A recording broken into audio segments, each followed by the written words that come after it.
శ్రద్ధావాన్ లభతే జ్ఞానమంటోంది భగవద్గీత. అంటే శ్రద్ధ గలవాడు తప్పక జ్ఞానాన్ని పొందుతాడు అని అర్థం. జీవన గమనానికి గమ్యాన్ని చూపే గీతాసారాన్ని శ్రీ శ్రీ శ్రీ త్రిదండి చిన్నజీయర్ స్వామి వారి అమృత వాక్ల నుంచి తెలుసుకుందాం.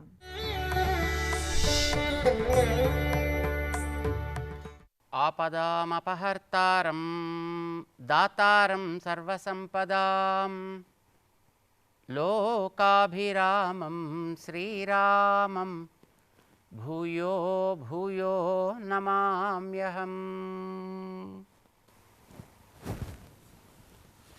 జయ శ్రీమన్నారాయణ. ప్రియ భగవద్బంధువులారా, భగవద్గీత మనిషికి తాను సాగించే ప్రవృత్తులని ఎట్లా ఏకాగ్రపరుచుకోవాలి అనే విషయాన్ని స్పష్టం చేస్తుంది. 2వ అధ్యాయంలో అర్జునుడికి శ్రీకృష్ణుడు చేయవలసినటువంటి కర్తవ్యాన్ని బోధించే ఒక క్రమంలో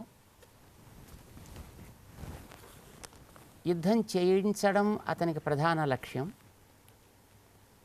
అయితే యుద్ధం అనేది అతనికి ఒక కర్మ అంటే అతను చేయదగినటువంటి ఒక కర్తవ్యం. దాన్ని చేయడానికి అతను సంకోచించాడు. నీ బాధ్యతను నెరవేర్చడానికి సంకోచించాల్సిన అవసరం లేదు అని చెప్పడం కృష్ణుడి యొక్క తాత్పర్యం. ఇది కేవలం అర్జునుడికే కాదు, ఎవరికైనా వాడికి ఏది బాధ్యతో ఆ బాధ్యతని నెరవేర్చడానికి వాడెప్పుడు సంకోచించాల్సిన అవసరం లేదు. ఏదేది చేయాలో అవన్నీ వాడు చేయాలి.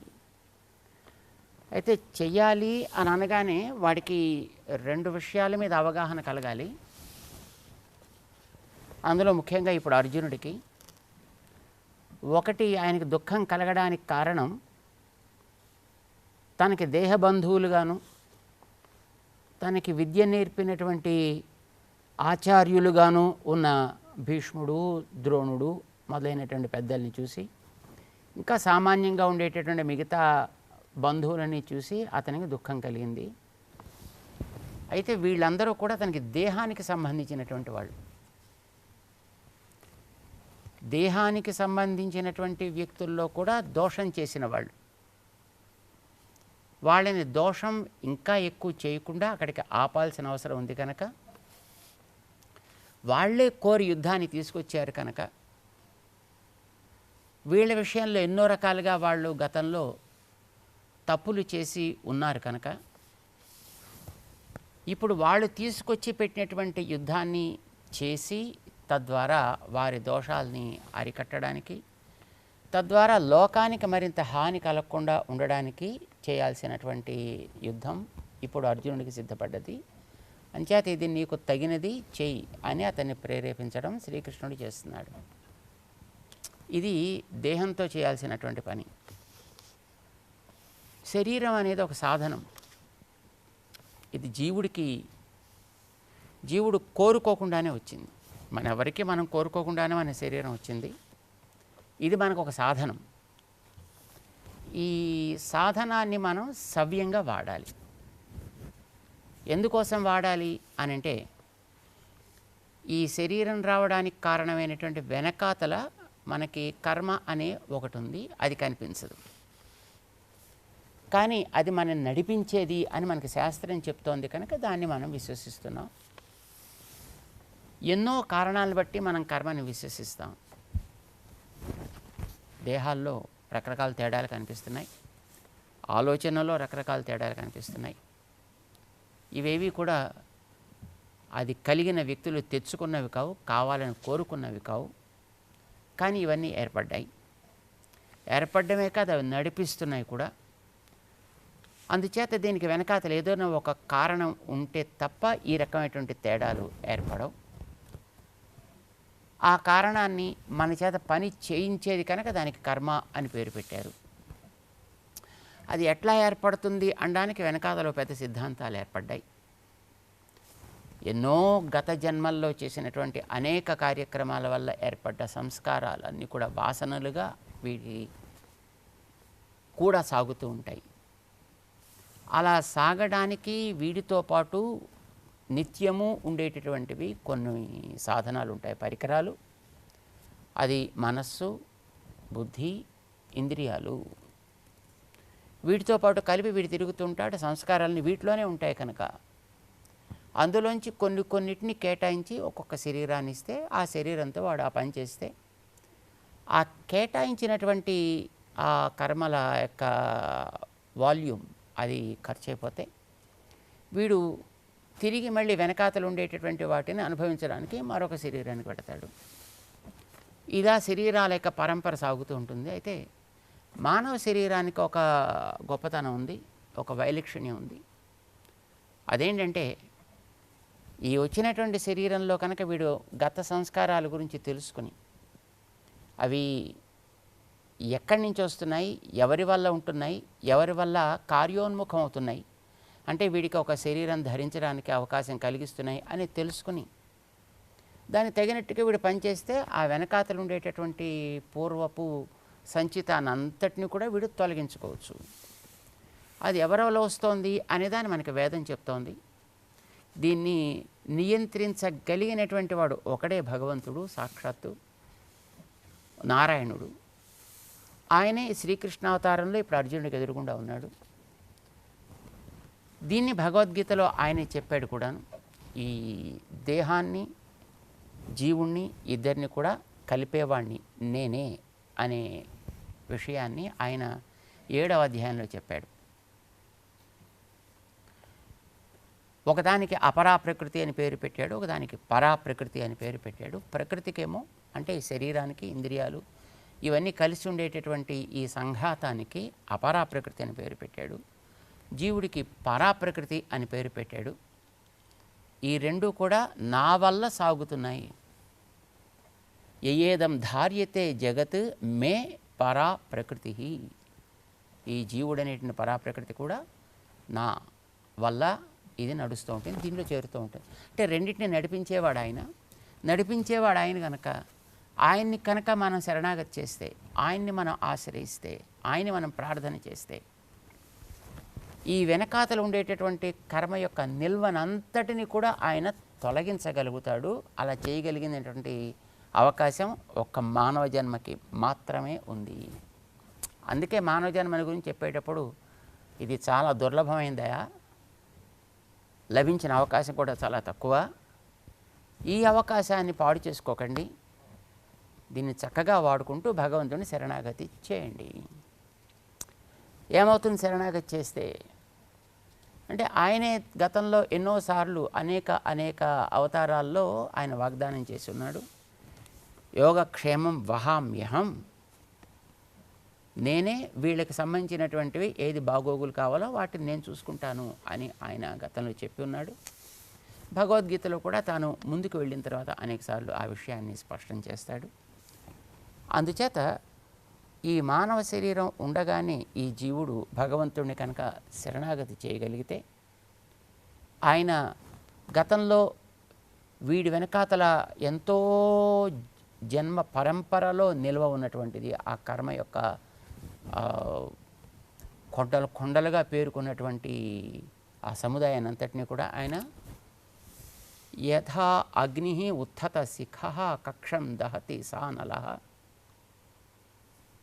అంటే గాలి తోడుపడ్డట్టయితే నిప్పు బాగా పేరుకున్నటువంటి ఎండిన కట్టెల్ని ఎట్లా కాల్చి పారేస్తుందో అట్లాగా భగవద్ అనుగ్రహం, భగవంతుని శరణాగతి చేసినటువంటి ప్రభావం చేత వీడిలో గతంలోంచి పేరుకుండేటటువంటి ఎన్నో రకాలైనటువంటి ఆ కర్మల యొక్క సమూహాన్ని అంతటిని కూడా కాల్చి పారేస్తుంది.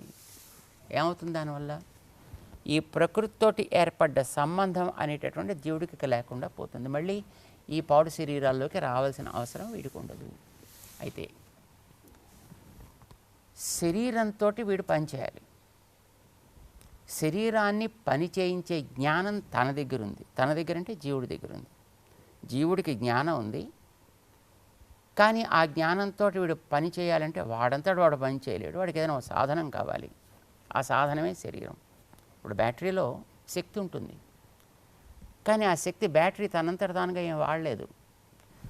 పైన మళ్ళీ మనం ఒక కవర్ వేయాలి, దాన్నే మనం టార్చ్ లైట్ అని అంటున్నాం. అది పైన పెట్టినట్టయితే బ్యాటరీలో ఉండేటటువంటి ఆ శక్తి ఏదో దాంట్లో ప్రసరించి అప్పుడు దీపాన్ని మనకి వెలిగిస్తోంది. అట్లాగే జీవుడిలో ఉండేటటువంటి జ్ఞానం అనేటటువంటిది వీడికి దేహం అనే ఒక సాధనం ఏర్పడితే ఆ సాధనం ద్వారా వీడి చేత పని చేస్తుంది అన్నమాట. అంచేత దేహంతో పని జరగాలి. జ్ఞానాన్ని లోపల ఎందుకు చేస్తున్నాను, ఎలా చేస్తున్నాను, ఎవరి కోసం చేస్తున్నాను తెలిసి చేయాలి. సో ఇందులో 2 అంశాలు ఉన్నాయి. ఇప్పుడు మనం శరీరంతో చేసేటువంటి పనిలో 2 అంశాలు ఉన్నాయి. ఒకటి దైహికంగా జరిగేటటువంటి ఒక క్రియాకలాపం, 2 దాన్ని జరపటానికి వెనకాతలు ఉండేటటువంటి ఒక నిశ్చయాత్మక జ్ఞానం. ఈ జ్ఞానానికి ఒక పెర్ఫెక్షన్ కావాలి, చేసే క్రియాకలాపానికి ఒక రకమైనటువంటి పెర్ఫెక్షన్ కావాలి. సో ఇవి 2 మనం తెలుసుకోవాల్సిన అవసరం ఉంది. ఇందులో జ్ఞానానికి ఉండాల్సినటువంటి పెర్ఫెక్షన్ని సాంఖ్యము అని పేరు పెట్టాడు. దేహానికి ఉండాల్సినటువంటి పెర్ఫెక్షన్ని యోగము అని పేరు పెట్టాడు. ఒకటి సాంఖ్యము, ఒకటి యోగము. అయితే ఇవి 2 వేరు కావు, అది మనం జ్ఞాపకం పెట్టుకోవాల్సింది. ఈ రెంటిని కూడా వాటికి ఉండాల్సినటువంటి ఒక నైశ్చల్యాన్ని చెడకుండా ఏకోన్ముఖంగా 2 కలిపి సాగించేటట్లుగా జీవితం సాగాలి. ఇలా సాగించగలిగిన దానికి బుద్ధి అని పేరు. అంచేత సాంఖ్యంలో ఒక బుద్ధి ఉండాలి, యోగంలో ఒక బుద్ధి ఉండాలి. ఈ బుద్ధి అనేది రెండిటికి కూడా తోడ్పడాలన్నమాట. దీన్నే గతంలో మనకి చెప్పాడు, ఏషాతే అభిహిత సాంఖ్యే బుద్ధి యోగేతు ఇమాం శృణు. అంటే బుద్ధి అనేది సాంఖ్యంలో ఎలా ఉండాలో నేను ఇంతవరకు నీకు చెప్పానయా, ఇది కార్యంలోకి రావటానికి అంటే యోగేతు ఇమాం బుద్ధిం త్వం శృణు. కార్యరూపంలోకి వచ్చేటప్పుడు బుద్ధి ఏ విధంగా దీనికి తోడ్పడుతుంది అనేటటువంటి దాన్ని నేను నీకు చెప్పబోతున్నా. ఇవి 2 కూడా నీకు అవసరం అనే విషయాన్ని శ్రీకృష్ణుడు గతంలో మనకి చెప్పాడు. సాధారణంగా దేహంతో చేసేటటువంటి ఈ పని రకరకాలుగా ఉంటుంది. ఎందుకంటే దేహం ప్రకృతితో తయారైంది కనుక ప్రకృతిలో ఎన్నో రకాలైనటువంటి వస్తువులు ఉన్నాయి, ఎన్నో రకాలైనటువంటి అనుభవాలు కూడా ఉన్నాయి. దీంట్లో మనకి వ్యక్తులు, వస్తువులు, సంబంధించినటువంటి రుచులు, వాసనలు, స్పర్శలు ఇవన్నీ కూడా మొత్తం ఈ ప్రకృతితో ఉంటాయి. కనుక వీటితో దాని ప్రవృత్తి సాగించేటప్పుడు ఒక్కొక్క ప్రవృత్తికి ఏదో ఒక్కొక్క ఫలితం కూడా వస్తూ ఉంటుంది తాత్కాలికంగా. కానీ తాత్కాలికంగా వచ్చే ఫలితాల మీద దృష్టి పెట్టకుండా ఇది తనకి సాధనం, కర్మ అనుభవానికి ఏర్పడ్డది కనుక కర్మ అనుభవం ద్వారా నేను పొందాల్సినటువంటిది ఈ కర్మ నుంచి విడుదల. దీన్ని నేను అనుభవించి తొలగించుకుని తద్వారా నేను నాకు సహజమైన స్వరూపం ఏదో దాన్ని నేను పొందాలి. ఇది ఒకటే నిశ్చయం కావాలి వీడికి. ఇది ఏర్పడి ఇప్పుడు దేహంతో తను చేసేటువంటి పనిలో ఏవైనా అవాంతరంగా కొన్ని తాత్కాలిక సుఖాలు దుఃఖాలు వస్తున్నా వాటిని పెద్ద పట్టించుకోకూడదు. పట్టించుకుంటే వాటితో తగులుకుంటాడు. కనుక అది పట్టించుకోకుండా చేసేటటువంటి పనిలో ఏ వచ్చినప్పటికీ వాటన్నిటిని కూడా ఒక పక్కకి పెట్టుకుంటూ తన పనిని తను చేసుకుంటూ వెళ్ళినప్పుడు వీడికి కర్మబంధం తొలగుతుంది, ఆత్మ యొక్క సహజమైనటువంటి స్వరూపాన్ని వీడు పొందగలుగుతాడు కూడా. ఇది సంక్షిప్తంగా మనకి తెలియాల్సినటువంటి అంశం. దీన్ని అర్జునుడికి వివరించాలి. ఇది అర్జునుడికి ఆవేళ యుద్ధం అనేటటువంటిది ఒక కర్మ ఏర్పడ్డది కనుక అటు కర్మ చేయాలి. మరి ఆ కర్మ చేసేటప్పుడు దాంట్లో యుద్ధం అని అనగానే దాంట్లో తాతగారు ఉన్నారు, గురువుగారు ఉన్నారు, మేనమామలు ఉన్నారు, మేనల్లుళ్ళు ఉన్నారు, సోదరులు ఉన్నారు, ఇంకా చాలామంది ఉన్నారు.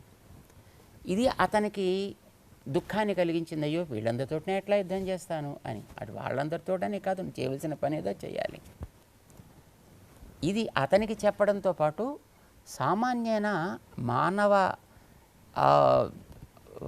కోటికి అంతటికి కూడా వాళ్ళు చేసే పనులు ఏవైనా ఇలాగే చేయాలా, లక్ష్యాన్ని పెట్టుకోవాలి, కర్మబంధం తొలగాలనేది పెట్టుకోవాలి. ఇందులోంచి విడుదల కావాలి అనేది గుర్తుపెట్టుకోవాలి. దేహంతో చేయాల్సిన పనులు చేయాలి. కనుక నిశ్చయం అనేటువంటి బుద్ధి అనేది ఇప్పుడు 2 రకాలు.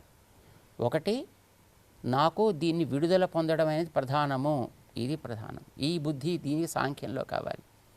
నేను చేసే వాటి వల్ల వచ్చేటువంటి ఏమో తాత్కాలికంగా కష్ట సుఖాలు ఏదొచ్చినా వాటిని నేను పట్టించుకోతగదు, ఈ నిశ్చయం కావాలి. ఈ రెండిటితోటి కలిసి ఉండేటటువంటి బుద్ధిని గురించి అర్జునుడికి వివరిస్తూ మనందరికీ కూడా దాని గురించి వివరించడానికి శ్రీకృష్ణుడు ముందుకు సాగుతాడు. ఈ చేసేటటువంటి కార్యం ఇలా కనుక సవ్యంగా వీడు చేయగలిగితే దానికే కర్మ యోగము అని పేరు పెట్టాడు.